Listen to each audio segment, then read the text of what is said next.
Bismillah. Bismillah har bir ishning muqaddimasi. Assalomu alaykum. Bugun siz bilan Saodat asri kitobini o'qib, Payg'ambarimiz sollallohu alayhi vasallamning tug'ilishidan to vafotigacha bo'lgan hayoti sirlarini o'rganamiz.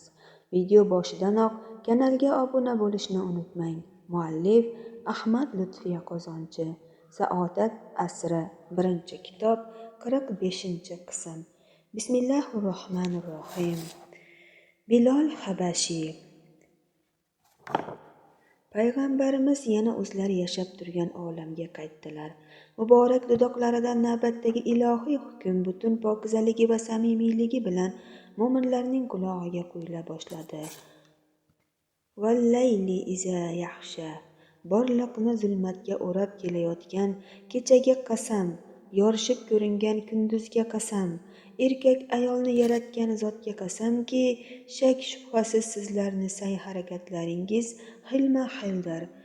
Yana endi kim o'z mol davlatidan kambag'al bechoralarga berishlari lozim bo'lgan zakot va boshqa sadaqotlarni ado etsa va Allohdan qo'rqsa hamda go'zal oqibatni, ya'ni jannatni tasdiq etsa, bas biz uni osmon yo'liga muyassar qilurmiz.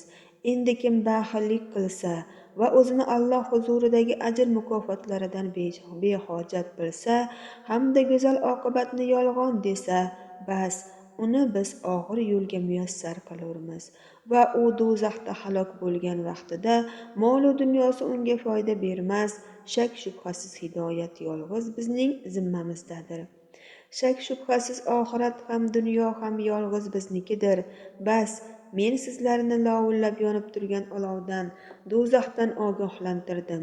Unga faqat haqni yolg'on degan va iymon e'tiqoddan yuz o'girgan badbaxt kimsagina kirur.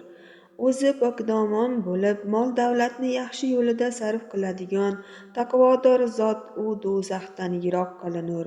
Uning huzurida zimmasida biron kimsaga qaytariladigan ne'mat yo'qdir. U faqat eng oliy zot bo'lmish Parvardigorining yuzini, rizoligini istab mol dunyolarini sarf qilur va yaqinda Parvardigori unga ato etadigan mukofot jannat ne'matlaridan rozi bo'lur. Vallayl surasi 1-2 oyatlar. Alloh taoloning tahsinu taqdiriga munosib zot bo'lishdek bir saodatga erishgan Abu Bakr raziyallohu anhu xursandligidan ko'z yosh to'kardi. Umar qo'lidagi qamchini bir chekkaga uloqtirib, peshonasidagi terlarini artar ekan, o'zi anchadan beri kaltaytilayotgan Lubaynaga qarab, achinganimdan emas, charchaganim va zerikkanimdan to'xtatdim. Shuni yaxshi bilib qo'y, dedi. Umar bejiz bunday demayotgan edi. Otasi Hattobning merosxo'ri sifatida unga otadan ko'p narsalar meros qolgan, jumladan jasorat, kuch-quvvat, shafqatsizlik, sehr-jahllik va shu kabi xislatlar ham ota meros edi. Lubaynaning onasi Nahdiya ham ayni tarzda kaltaklanayotgan edi. Hatto qamchi ostida ezilib ado bo'layotgan qizi Lubaynaga achinishiga ham imkoni yo'q edi.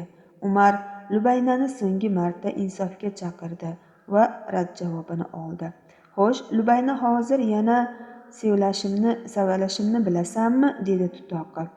Albatta, qolaversa bu kaltaklash sen charchaguningcha davom etishini ham bilaman, ammo bu azob uqubatlar meni iymonimni yanada mustahkamlaydi xolos. Yana qamchilash boshlandi. Lubayna bilan uning onasi Nahdiya Umarning joriyalari emasdilar, qo'shni bir beva xotinning cho'rilari edilar. Umar o'sha qo'shnisini hurmati yuzasidan bu ishga qo'l urgan, go'yo eri yo'q bir xotinni hojatini chiqarayotgandek his qilar edi o'zini. Urganda ham ayamasdan bor kuchi bilan urardi. Bir payt jahlli jazavaga aylanib qamchini bir chetga uloqtirdi-da, qiz bechorani tomog'iga yopishib dag'al panjalari bilan bo'g'a boshladi. Lubayna Umarning qo'llarini o'zidan itarar, bo'g'zini bo'shatishga urinar edi, ammo uning qarshiligi uzoqqa cho'zilmadi. Sal o'tmay zaif qo'llari bo'shashdi, shalvirab tushdi va Lubayna yerga yiqildi. Umar uni o'lib qolgan bo'lsa kerak degan xayol bilan qo'yib yubordi, ammo hali ham jahlidan tushmagan edi.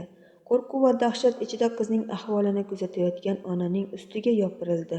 Uni ham bo'g'ib hushidan ketkazdi. Oradan kunlar o'tdi. Ona bola bir kuni qo'l tegirmonida bug'doyni un qilayotgan edilar. Xo'jayinlari bo'lmish ayol tepalarida turib olib, shu sho'rliklarni haqorat etardi. Agar bobolarimiz diniga qaytmaydigan bo'lsalaringiz sizlarga kun berish yo'q. Yo o'lib qutulasizlar, yo o'zlaringga o'xshagan bitta dinsiz kelib sotib olsa. Shu payt yon atroflarida shaxdan bir ovoz yangradi. Juda soz, men ularni sotib olaman. Gapirayotgan Hazrati Abu Bakr edi. Savdo bir zumda tugadi. Lubayna va Nahdiya o'zlaridayu xursand edilar. Ishingizni tashlang, har ikkalangizni ham Allohning roziligi yo'lida ozod qildim. Shu daqiqadan e'tiboran erkinsizlar. Cho'rilar bir onda yangi hayotga qadam bosgan edilar. Ijozat bering, shu ishimizni tugatsak-da, so'ngra bu yerdan ketsak. Endi bu yog'i o'zlaringga havola. Hazrati Abu Bakr atrofni o'rab olgan farishtalarni duolari-yu Allohning roziligiga erishgan edi.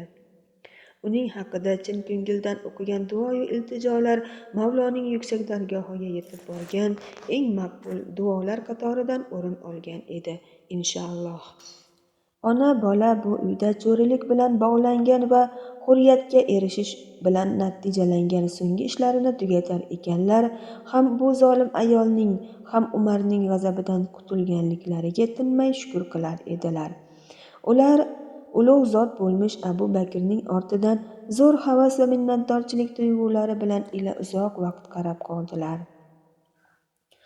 Rasululloh sallallohu alayhi vasallam bir kuni Ka'baga yaqin bir yerda namoz o'qiyotgan edilar.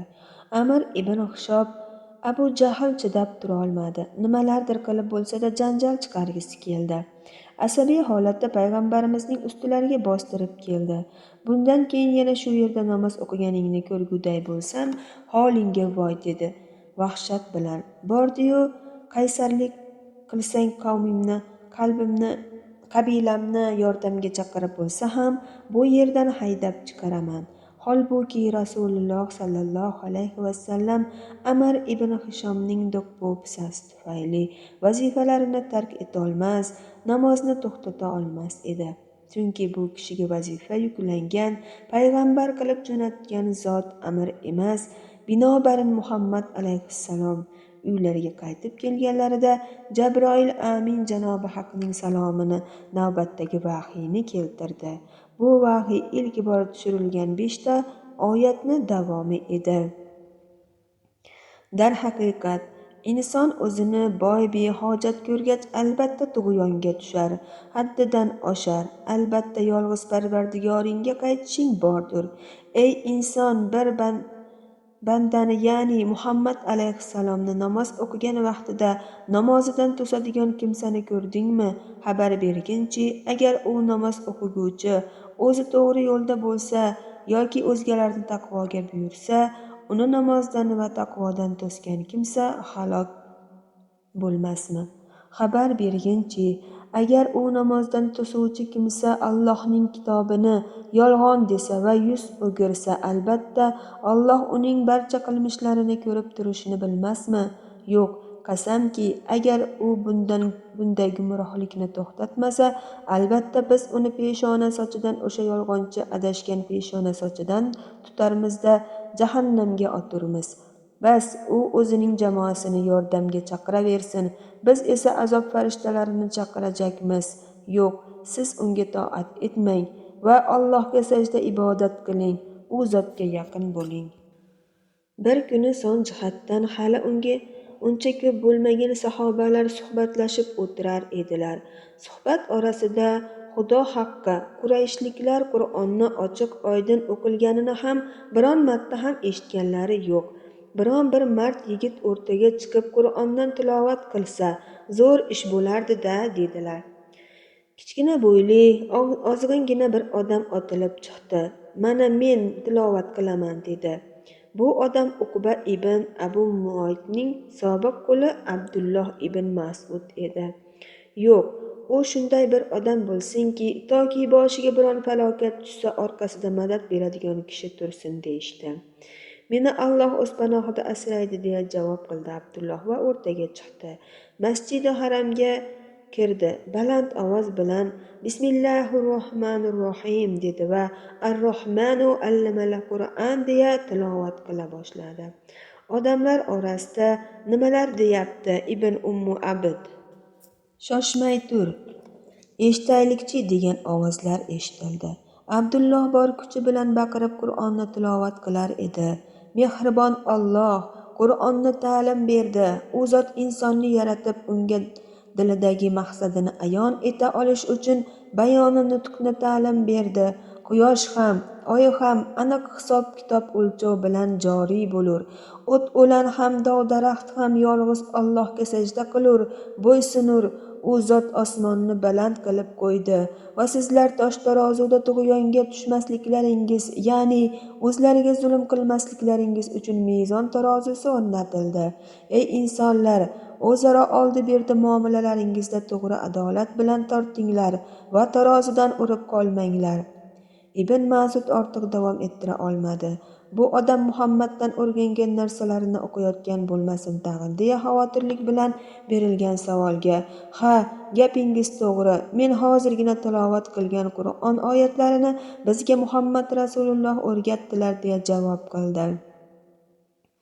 Shu payt bir to'da odam Abdullohning ustiga bostirib kela boshladi. Uni yerga yotqizib ayamay do'pposlab ketdi. Bir muncha kaltaklab xumoridan chiqdi shekilli. To'da uni o'z holiga qo'yib tarqaldi. Ibn Mas'udni yuz-ko'zi shishib ketgan edi. Birodarlarini huzuriga kelganda ular nima bo'lganini darrov sezdilar. Biz mana shu ahvolga tushishdan qo'rqqan edik. Ey Abdulloh, menga hech narsa bo'lgani yo'q dedi Ibn Mas'ud. Men ulardan ancha ustun ekanligimni ayovsiz kaltaklayotganlarida ham his etib turdim. Istasangiz ertaga yana ularni Qur'onni tinglashga majbur qilishim mumkin. Bas, yetar endi. Sen zimmangga tushganini ziyoda qilib bajarding. Qurayshliklarning oqsoqollari-yu aslzodalari Makkada yuzaga kelgan vaziyatdan g'oyat bezovta edilar. O'rtaga chiqqan va kundan kunga mustahkamlanayotgan tarafdorlari tobora ko'payib borayotgan bu din bir kun kelib boshlariga bir balo keltirishidan, qo'llaridagi kuch-qudratdan mahrum etib oddiy insonlarga aylantirib qo'yishdan qattiq qo'rqa boshladilar.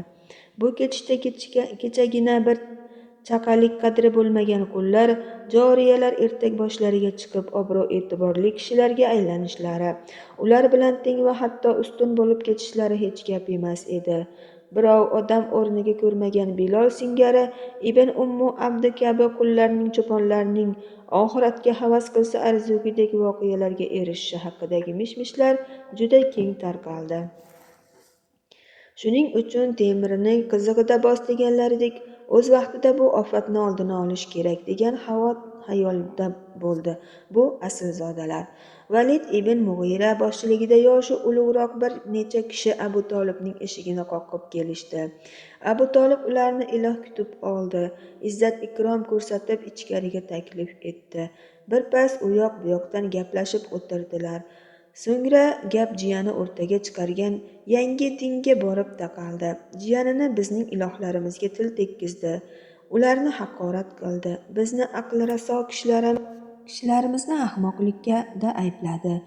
Akani ukadan ajratdi, farzandni otaga, qulni xo'jayiniga dushman qildi. Biz oramizda qarindoshlik aloqalariga futur yetmasin deya bu muammoni o'zing hal etishingni so'rab keldik. Kechagi kungacha yaxshigina davom etib kelgan do'stligimiz buzilmasa deymiz deyishdi. Abu Tolib bir kunmas bir kun shunday bir yo'qlov bo'lishini, mana shunday bir taklif bilan aytilishini bilardi. Suyukli jiyaniga so'zi o'tadigan kishi sifatida amakilari orasida uni tanishlari ham tabiiy edi. Abu Tolib ular kutgandek, sizlarni diningiz mening ham dinimdir, sizlarni ma'budlaringiz mening ham ma'budimdir. Bu muammo sizni qanchalik bezovta qilsa, meni ham shunchalik tashvishlantiradi. Shu bois bu masalani menga qo'yib beravering. Jiyanimning popugini pasaytirib qo'yish mening vazifam demadi. Zotan bunday deya olmasdi ham. O'rniga Haqlisizlar, gaplaringiz to'g'ri deyishdan nariga o'tmadi. Bular shunchaki taskin beruvchi so'zlar edi, xolos.